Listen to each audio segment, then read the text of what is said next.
Bupati Kuburaya Sujiwo mengatakan dirinya sudah 3 kali datang ke Daya Motor 2 GT Radial Serdam untuk memohon peminjaman lahan yang digunakan bagi pelaku UMKM.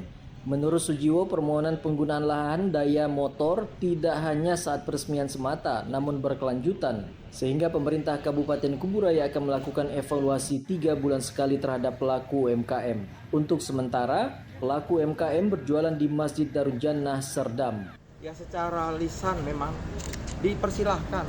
Bahkan surat yang kedua dari kepala dinas saya itu disebutkan akan dievaluasi para UMKM itu per 3 bulan. Artinya itu bukan minjem saat launching. Makanya kita itu minjem bahasanya, meminjam gitu.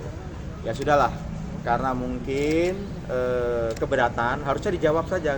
Kami tidak bisa meminjamkan, selesai gitu loh. Nah, makanya kami pemerintah ini merasa dipermainkan ketika awal diizinkan, kemudian yang berikutnya ternyata ketika UMKM sudah masak apa segala macam, tiba-tiba nggak diizinkan, sampai akhirnya ya alhamdulillah Tuhan ngasih jalan kita UMKM berdagang berjualan di Masjid Darun Najah. Dikonfirmasi awak media pada Senin petang, penanggung jawab Daya Motor 2 GT Radial Serdam, Ferry, menilai kondisi ini terjadi karena adanya miskomunikasi.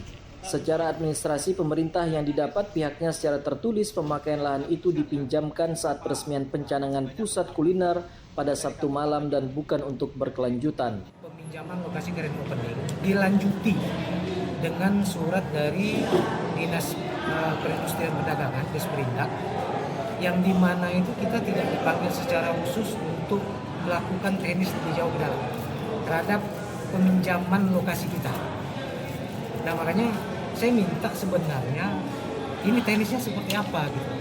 Karena yang saya tangkap dari surat Pak Bupati dan secara lisan penyampaian Pak Bupati juga yang sampai ke tim kita, memang ya untuk acara grand opening ini tidak ada secara tertulis itu untuk selanjutnya. Sementara itu, Kepala Dinas Penanaman Modal dan Pelayanan Terpadu Satu Pintu Kabupaten Kuburaya, Maria Agustina, mengatakan pada saat rapat bersama dinas terkait pihaknya mencoba mencari perizinan apa saja yang dimiliki Daya Motor 2 GT Radial Serdam, baik itu persetujuan bangunan gedung atau PBG, sertifikat layak fungsi atau SLF bangunan gedung, izin operasional dan nomor induk berusaha atau NIB. Sama seperti harapan Pak Bupati, kami berharap bahwa izin-izinnya bisa lengkap. Nah, ini kami beri waktu besok, data izin-izin ini bisa disampaikan ke kita pemerintah daerah untuk melihat ada atau tidak izin-izinnya, gitu, ya. Nah, baru dari informasi valid dari legalnya Mbak Dewi, nah baru kita melaksanakan langkah-langkah berikutnya. Wanita yang akrab disapa Bu Ayong ini berharap agar pihak Daya Motor 2 bisa secepatnya melengkapi semua izin yang belum lengkap untuk segera disampaikan ke pemerintah Kabupaten Kuburaya. Jika izin yang belum lengkap itu tidak ada, maka pemerintah Kabupaten Kuburaya akan menyegel atau menutup, bahkan usahanya akan dipindahkan di luar Kabupaten Kuburaya. Rino Kartono, Viko Alhadi melaporkan.